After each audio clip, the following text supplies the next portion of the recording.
tudo bem com você? Eu sou a tia Rose e hoje mais uma vez eu venho para contar para você uma linda história de amor. E essas histórias estão baseadas nas cores dessa bola. E hoje eu vou contar para você sobre a cor branca, mas antes, vamos relembrar?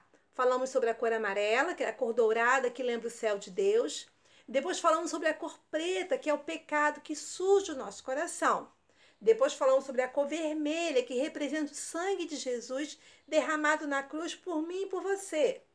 E hoje nós vamos falar sobre a cor branca. Mas antes, vamos relembrar sobre como terminou a história anterior, que foi exatamente quando Jesus havia sido morto e ressuscitou no terceiro dia. As mulheres foram até o sepulcro, até o cemitério onde ele foi colocado, o corpo dele foi colocado, e não viram Jesus lá. Com a morte de Jesus e sua ressurreição, ele venceu a morte, ele voltou a viver. Jesus passa a ser a ponte entre o mundo e o céu que Deus preparou para mim e para você. Mas é o mundo, se o mundo acreditar. E é sobre acreditar que nós vamos falar quando falarmos da história da cor branca. Bom, a história inicia da seguinte forma. Dois homens caminhavam em rumo a Emaús, que era uma cidadezinha que existia lá onde Jesus vivia. Esses dois homens comentavam sobre o que tinha acontecido, sobre a morte, a ressurreição, enfim, tudo. E esse estranho, ouvindo eles conversando, quis saber sobre o que eles falavam. Os dois homens olharam para esse estranho e falou: Olha, você deve ser o único que não sabe dessa história. Pois é, Jesus morreu, Jesus que era muito conhecido, morreu e voltou a viver. As mulheres foram lá, viram que ele voltou a viver. E está todo mundo comentando sobre isso. E parece que só você não sabe. O estranho falou o seguinte: Olha, vocês não ouviram o que os profetas são pessoas que falam daquilo que vai acontecer. Os profetas não falaram que esse Jesus viria e voltaria a viver, morreria, sofreria, mas voltaria a viver? E os homens continuaram conversando, não deram muita atenção no que eles falavam, no que o estranho falava. Caminharam até Emaús. Quando chegaram lá na casa dos dois homens, eles convidaram esse estranho para entrar e para comer com eles, já que era noitinha. E eles ficaram preocupados do homem seguir o caminho, e ainda mais um homem tão desinformado. E aí, depois de lavarem as mãos, porque é importante manter a higiene das mãos, eles começaram a comer. Mas antes, esse estranho pega o pão e agradece a Deus, dá graças a Deus por aquele alimento e começa a dividir o pão entre os dois homens. E é nesse momento que eles reconhecem que aquele homem, que aquele estranho que vinha com eles e dividia o pão, era o próprio Jesus. Nesse instante, Jesus some da presença deles. Depois de algum tempo, Jesus aparece para os seus discípulos. Jesus aparece para eles que estavam lá na casa, sempre de porta fechada, e eles conversavam exatamente sobre a morte e a ressurreição de Jesus. Quando os discípulos viram que era Jesus, se espantaram. E Jesus falou: Calma, gente, sou eu mesmo. Eu sou de carne e osso. Eu não sou um fantasma. Olha as marcas na minha mão. E aí os discípulos puderam tocar e ver que era o próprio Jesus. E para não ter dúvida, Jesus fala: Eu quero comida. Tem comida aí? Afinal, fantasma não come, não é? E aí eles começaram a conversar e a se alegrarem, porque o Jesus morto reviveu e apareceu para eles. Olha que legal.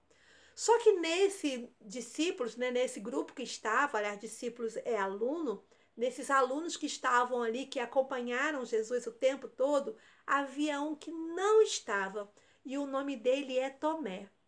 Quando Jesus vai embora, que os discípulos ficam sozinhos, em seguida Tomé chega.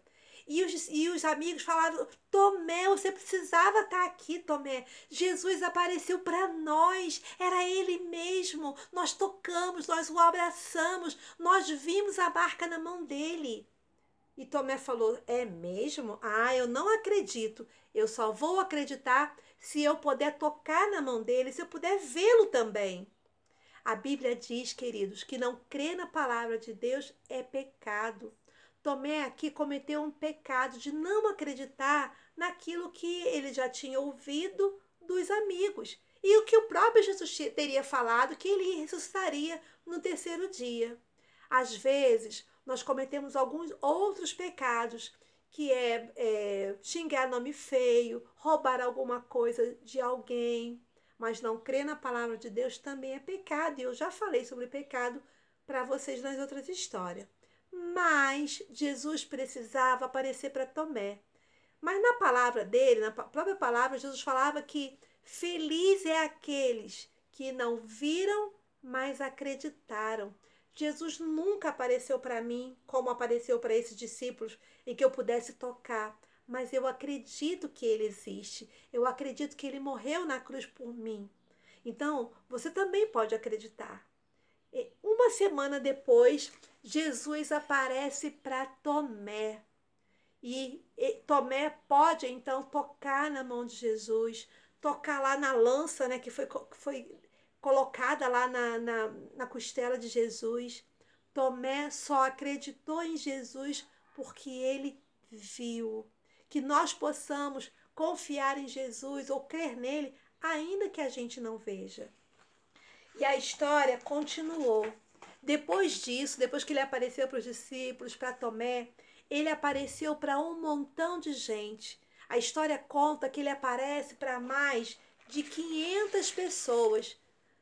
E 500 pessoas viram, né? Puderam ver que Jesus existiu sim, que ele morreu, mas ressuscitou.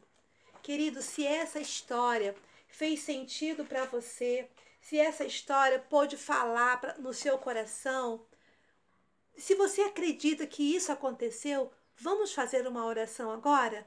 Vamos pedir a Jesus para entrar, para limpar o nosso coração. Se ele estiver sujo, para Jesus tornar ele limpinho. Vamos lá? Vamos lá. Querido Deus, muito obrigada, Jesus, porque eu nunca te vi, mas eu creio que o Senhor existe e que o Senhor mora com Deus no céu.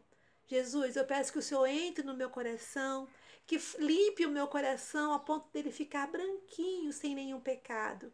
E eu quero que o Senhor viva nele e me faça uma pessoa melhor, porque eu desejo morar no céu que o Senhor preparou para mim um dia.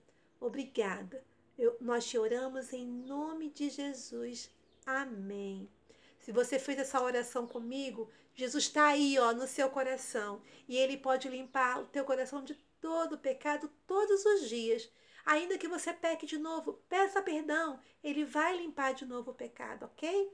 E se essa história fez sentido para você, compartilha com seus amigos, com a sua mãe, com seu pai. Se quiser perguntar alguma coisa, se inscreva e pergunte aquilo que você tem dúvida. Vou ter o maior prazer em te responder, tá bom? Um beijo, fique com Deus. Até a próxima história. Só falta uma, hein? Tchau.